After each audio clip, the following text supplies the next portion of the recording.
Nós estamos aqui, meus irmãos, porque um dia Jesus chegou em nossa vida, mudou o rumo da nossa história, transformou a maldição em bênção.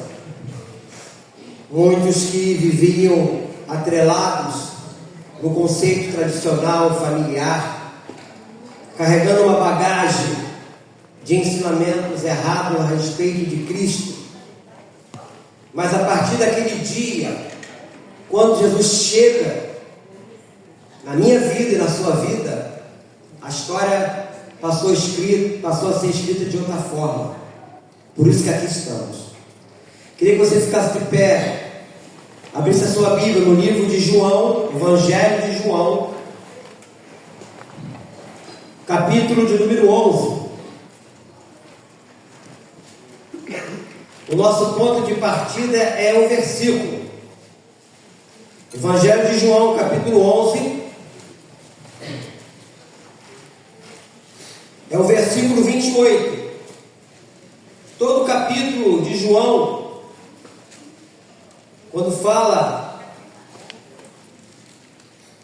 nesse capítulo fala a respeito de uma situação que ele foi na casa de duas irmãs chamadas Maria e Marta, onde um amigo dele chamado Lázaro havia falecido. Quando Jesus toma conhecimento dessa notícia, ele demorou 2 dias para chegar. E quando chega, Lázaro já havia morrido. E estava todo mundo pranteando, todo mundo chorando, havia um pranto, mas eu vou ler a partir do versículo 28, mas vou voltar um pouco atrás depois, para você entender. No versículo 28 aqui, de João 11, diz assim: tendo dito isto, retirou-se e chamou Maria, sua irmã, e lhe disse em particular: o mestre chegou e te chama. Obrigado, Deus, pela tua palavra. Fale aos nossos corações nesta hora e nos ajude no entendimento, para que ao sairmos deste lugar possamos sair daqui renovados, avivados pelo poder desta mesma palavra. Como arauto do Senhor, eu peço a tua ajuda, que eu não acrescente nada, não tire nada do que está escrito aqui, mas tudo que eu falar e fizer seja para a honra e glória do nome santo do nosso Senhor e Salvador Jesus Cristo. Que todo diga amém. Podem sentar. Nós vemos aqui, meus irmãos, que depois do seu encontro com Marta, Jesus, por seu intermédio, ele tinha enviado um recado para Maria. O mestre chegou e te chama. Que notícia boa! Que notícia confortadora, tão oportuna. O mestre chegou. Aqui nós vemos, ele chegou, ele está entre nós, como eu falei no início. E quando ele chega, as coisas acontecem. À luz aqui de João 11, Jesus chegou na casa dessa família. Tem então 3 irmãos, aí 2, porque o outro ele ressuscitou mais tarde. E aqui nós vemos que ele trouxe esperança. Voltando um pouquinho, no versículo 21, diz assim: disse, pois, Marta a Jesus: Senhor, se estiver aqui, não teria morrido meu irmão. Mas também sei que mesmo agora, tudo quanto pedires a Deus, Deus tu concederá. Declarou Jesus: teu irmão há de ressurgir. Eu sei, replicou Marta, que ele há de ressurgir na ressurreição no último dia. Disse-lhe Jesus: eu sou a ressurreição e a vida. Quem crê em mim, ainda que morra, viverá. E todo que vive e crê em mim, não morrerá eternamente. Creis isto?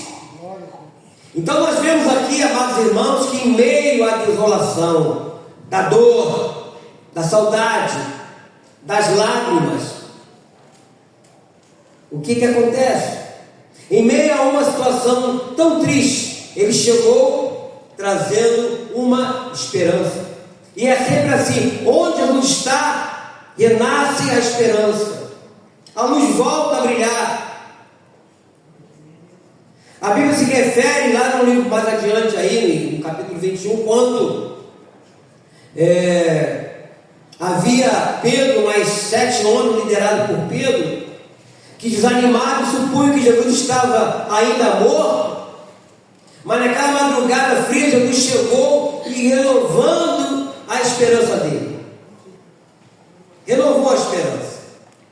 Havia uma tristeza muito grande, porque até então eles não tinham ainda tido contato com respeito de Jesus ressurreto. E eu quero dizer para você que se no seu coração a esperança morreu, se os seus sonhos não se realizaram, se os seus castelos ruíram, se as coisas não estão engrenando, saiba que o Mestre está chegando, amém? Ele está chegando.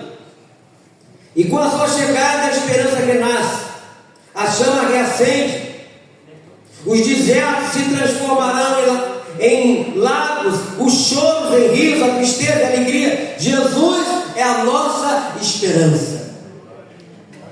Jesus não está morto. Por isso estamos carregando aquela cruz chamada de crucifixo, que é uma cruz com uma figura de uma pessoa morta que se chama Jesus. Ele não está morto. Nós podemos até carregar uma cruz, como temos aqui a cruz vazia. O morto não pode fazer nada, o vivo sim. O morto ele tem que ser carregado no andor.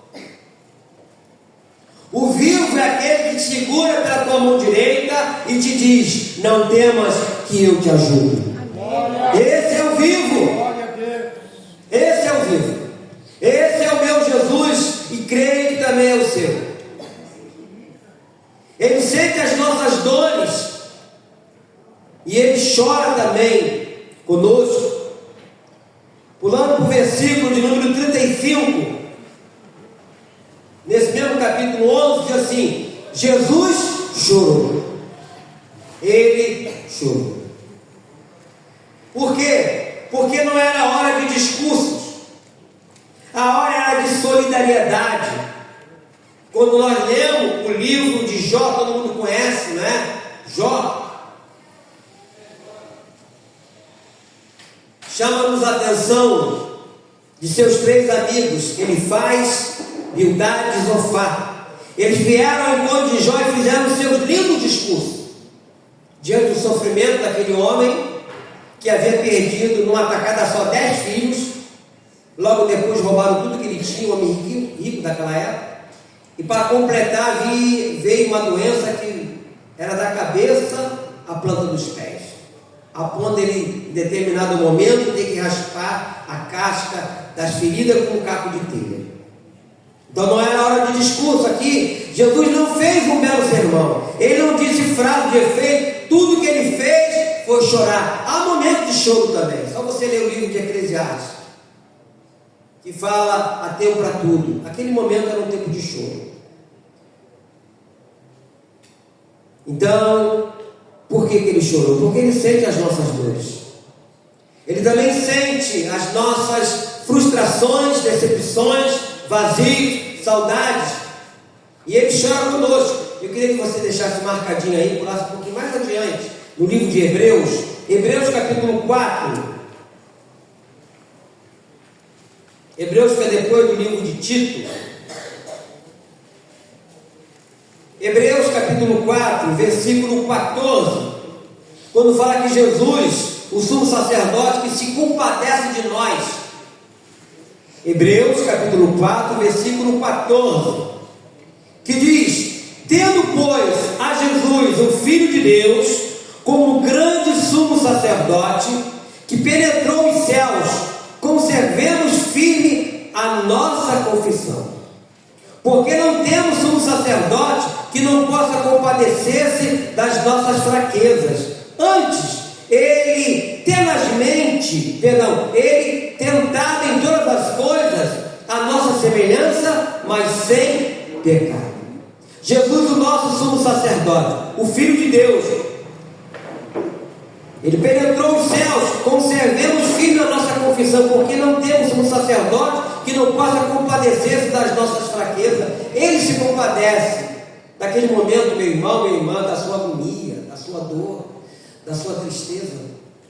Jesus não está alheio do que está acontecendo na nossa vida, no nosso cotidiano. Então aqui afirma isto a respeito de Jesus, o nosso maravilhoso sumo sacerdote. Ele sente comigo, com você, ele se fez homem, e como ninguém conhece nossas necessidades, por isso que aqui estamos. Como digo sempre, nós não estamos aqui por acaso. Estamos aqui porque nós fomos alcançados pela sua misericórdia, e as misericórdias do Senhor, elas não têm fim, se renova a cada dia, a cada manhã. Voltando lá para o livro de João 11, versículo de número 43, quando as coisas começam a acontecer. Versículo 43 aí de João 11. E tendo dito isto, clamou em alta voz: Lázaro, vem para fora. Saiu aquele que estivera morto, tendo os pés e as mãos ligados com ataduras, e o rosto envolto num lenço. Aleluia. Ou seja, quando o mestre chega, a vida chega. Cristo é vida. Alguém disse que Jesus nunca celebrou um ofício fúnebre. Quando ele chegava, o morto ressuscitava. Nesse caso foi Lázaro. Mas teve outros casos, como a filha de Jairo, uma menina de 12 anos que estava horrivelmente doente.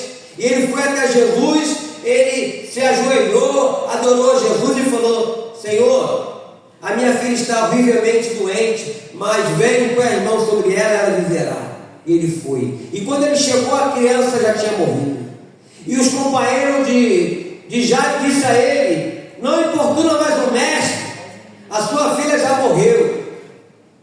E Jesus falou para ele: não temas, crê somente. Depois do outro caso, ele entrando numa cidade chamada Naim, chegava o cortejo da vida, Jesus e seus discípulos, e saiu o cortejo da morte, a viúva de Naim com seu filho morto. E Jesus coloca a mão no caixão. A Bíblia fala de esquife, né? Colocou a mão ali e falou para aquele morto, aquele jovem morto, porque naquela época, quando morria o chefe de família, o filho assumiu a condição de chefe da casa. A partir de então, ele que ia ser o provedor da casa. Agora você imagina, a viúva e pega o filho único. Que desgraça. Enfim, e ali ressuscitou também aquele jovem morto. E, como eu falei, é sempre assim. Ou seja, a vida que Cristo traz é abundante, é permanente, é vida com sentimento, é vida frutífera, alegre, bonita, é vida eterna. As pessoas que não conhecem a Cristo têm um pensamento muito errôneo com respeito à vida cristã. E nós estávamos conversando mais cedo ali na nossa reunião dos diáconos, dos homens, não sobre essa mensagem, mas um outro assunto, que as pessoas imaginam que a nossa vida com Cristo é uma vida monótona, é uma vida sem sentido. Muito pelo contrário. Primeiro, nós somos livres. Somos livres.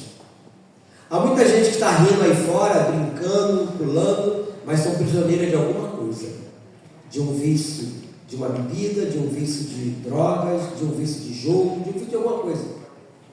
Mas nós somos livres, livres em Jesus. Então a nossa vida não é monótona, muito pelo contrário. A alegria que temos em Cristo não é uma alegria que precisa ser abastecida com alguma coisa para o nosso corpo ficar energizado, e depois que passa aquele efeito, nós voltamos à nossa amargura. Muito pelo contrário, a Bíblia fala que a alegria do Senhor, o que é para nós? É a nossa força. É diferente, completamente diferente daquela alegria momentânea com respeito à bebida, às drogas, qualquer outra coisa que as pessoas têm.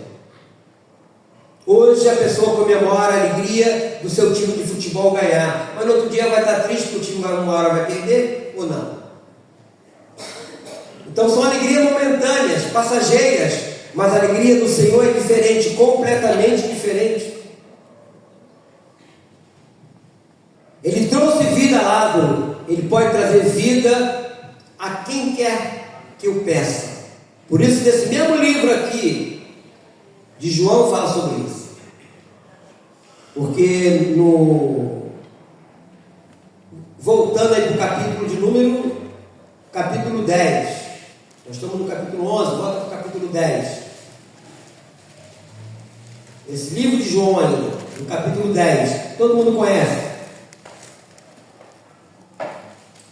No versículo 10, diz assim: o ladrão vem somente para quê? Roubar, matar e destruir. Está falando de quem? Do diabo. Eu vim para que tenham vida e a tenham em quê? Abundância. O papel do diabo é justamente esse: destruir a nossa fé, matar a nossa comunhão familiar, fazer muita coisa que nos entristece. Mas ele veio para nos dar vida e vida em abundância. Volte mais um pouquinho, capítulo de número 5, aí mesmo em João. Capítulo 5, versículo 24. Jesus falando, ele explicando aos seus discípulos a sua missão. E ele diz: em verdade vos digo, quem ouve a minha palavra e crê naquele que me enviou, tem a vida eterna, não entra em juízo, mas passou da morte para a vida. Aleluia! Ele passou da morte para a vida. Esse mundo é mundo de morte, de sofrimento, de tristeza. Nós lutamos bravamente contra tudo e contra todos, queridos. Mas só Jesus pode dar alegria verdadeira. A nossa vida é uma vida passageira, curta, muito curta. 100 anos para Deus, isso não é nada. Isso não é nada. Nós comemoramos domingo passado à noite, ali o nosso diácono Pedro, 91 anos servindo a Cristo na presença de Deus. Mas a maior alegria dele, a maior esperança dele, não é só comemorar 91 anos, mas é estar com o seu nome escrito no livro da vida. O passaporte, onde ele vai ver mais 91 anos, vai ver a vida eterna com Deus. E essa promessa para todos nós. Lázaro ressuscitou, mas teve que morrer de novo. Amém? Ali foi só para se manifestar a glória de Deus para aquelas pessoas que lá estavam e que viram aquele acontecimento. Mas o acontecimento maior na vida do cristão é a salvação eterna. Amém. Isso sim. Deus pode curar uma enfermidade? Claro que pode, a gente ora por isso. Por que nós não vamos orar para que Deus faça isso? Mas se Ele não fizer, Ele continua sendo Deus. Não tem aquela canção? Se eu fizer, Ele é Deus. Se não fizer, continua sendo Deus. Amém. Qual o problema? A vitória maior do cristão é quando ele morre. Porque a partir daquele momento, o diabo não pode fazer mais nada. Mas em vida, nós aqui, o diabo pode. Ele pode fazer com que a pessoa se afaste da sua presença. E tem feito isso, infelizmente, mas tem feito. Ele pode fazer com que a pessoa fique desanimada e não quer mais saber de Deus. Isso tem acontecido. Mas para que isso aconteça, eu tenho dito aqui na igreja, nós temos um antídoto, que é o Espírito Santo em nós. Por isso que certa feita Paulo falou: Cristo em nós é a esperança da glória. Espírito Santo em nós. Ele em nós. Essa é a nossa expectativa que temos que cultivar, né? Está sempre buscando a presença de Deus. O Mestre chegou, foi o que nós lemos no início aqui, desse livro de João. Foi o recado que Jesus mandou a Maria por meio de Marta. Mas o recado continua ainda, né? Continha ainda as palavras: Ele te chama. Aqui nós vemos que Maria obedeceu e foi ao encontro de Jesus. E hoje também Jesus está chegando para você e Ele chama. E a pessoa vai querer ou não, é outra história. Ninguém é obrigado a se render a Cristo, mas o convite está sendo feito. Hoje ele continua, eu falei mais cedo isso, como Salvador, com as suas mãos estendidas. Você vê isso lá em Mateus 11, 28. Vinde a mim todos vós, estás cansados, sobrecarregados, que eu vos aliviarei. Tomai sobre vós o meu jugo e aprendei de mim, que eu sou manso e humilde de coração, e acharei descanso para a vossa alma. Então hoje ele continua como Salvador. A volta dele não vai ser mais como Salvador, mas como juiz. Aí não tem mais jeito. Ninguém vai poder fazer mais nada. A oportunidade está sendo dada hoje. Ele chegou, está aí, está aqui.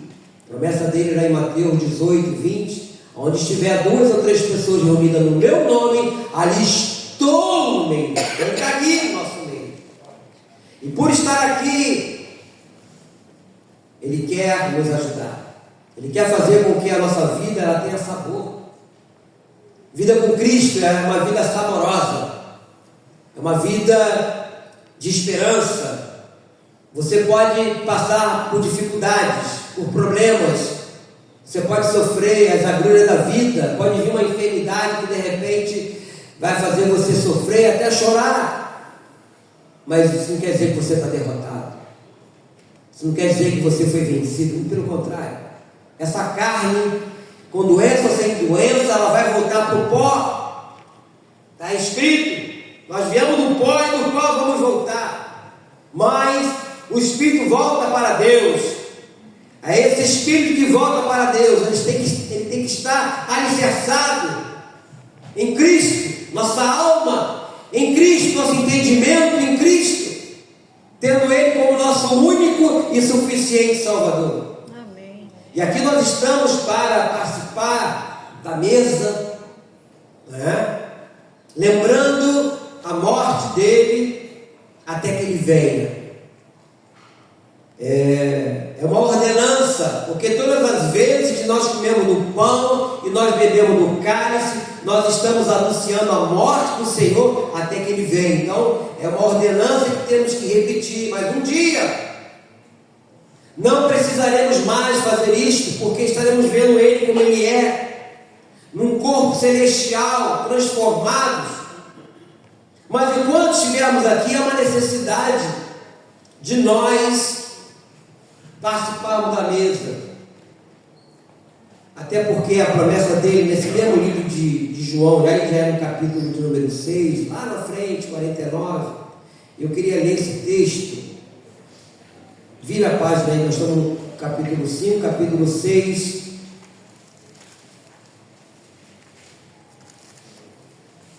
Versículo 47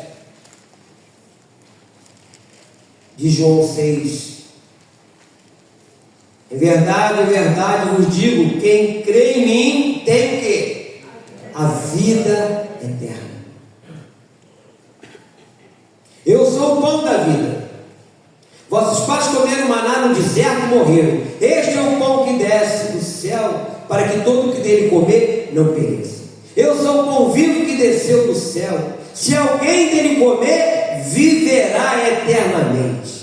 E o pão que eu darei pela minha vida do mundo é a minha carne. Disputaram, pois, os judeus entre si, dizendo: como pode te dar-nos a comer a sua própria carne?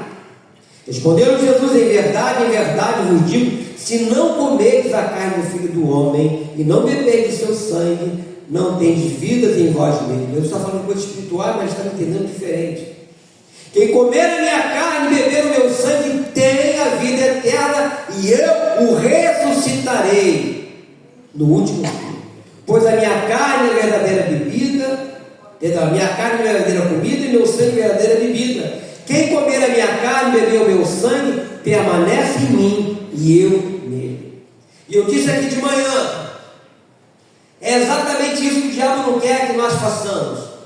Durante a semana que antecede a ceia, coisas podem acontecer. Você pode falar uma palavra que você não está acostumado a falar e falou. O que você tem que fazer? Pedir perdão a Deus. A Bíblia fala que Ele é rico em perdoar, e que Ele coloca os nossos pecados aonde? No mar do esquecimento. E que o sangue de Jesus nos purifica e nos lava de quê? De todo pecado.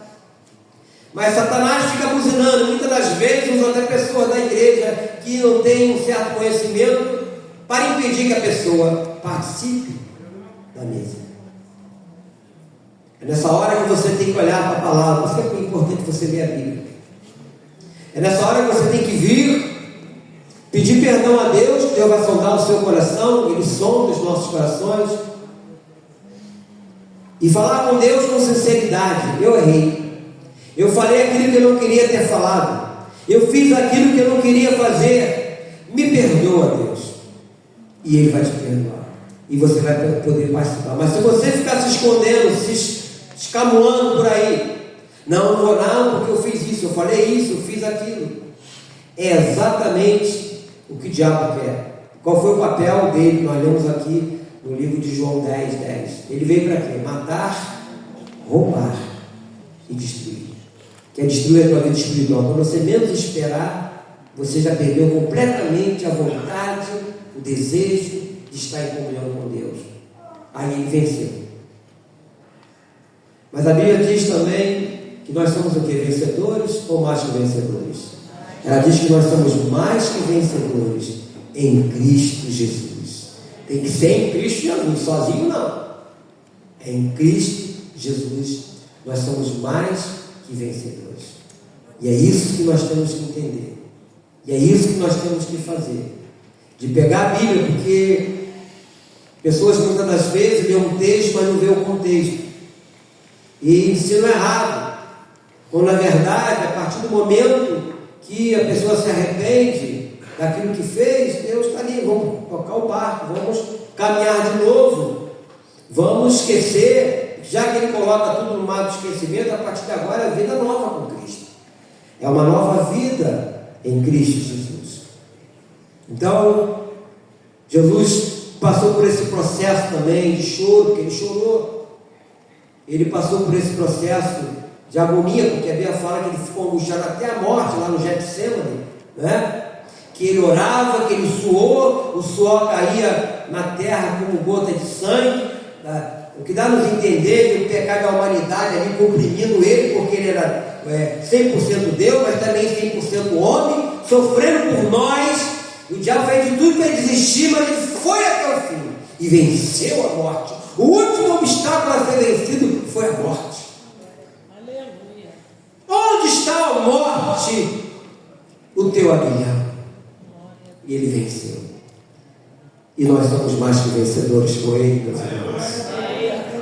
É isso que Ele quer. Ele chegou na minha vida. Ele chegou na sua vida.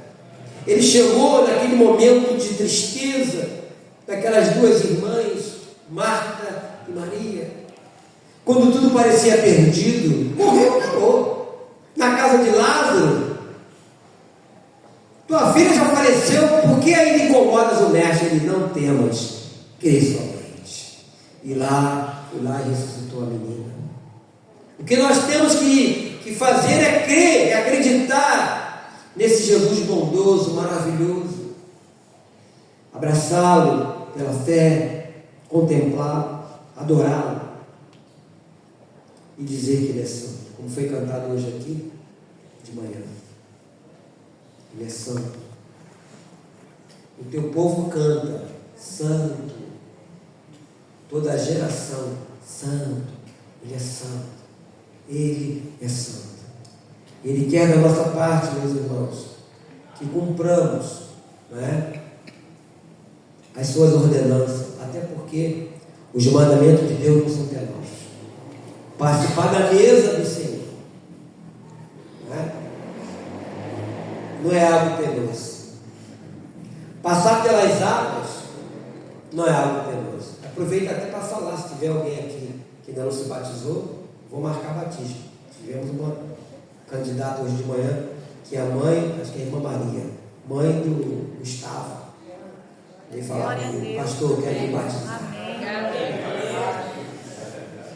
É isso aí, fazer a vontade de Deus, né? E as coisas vão acontecendo paulatinamente, e Ele vai operando, né, no nosso meio. Curva a sua cabeça, vamos orar. Querido Deus, Pai Celestial, Exaltamos, Deus, pela Tua palavra. Obrigado por nos ensinar a viver uma vida de proximidade do Senhor.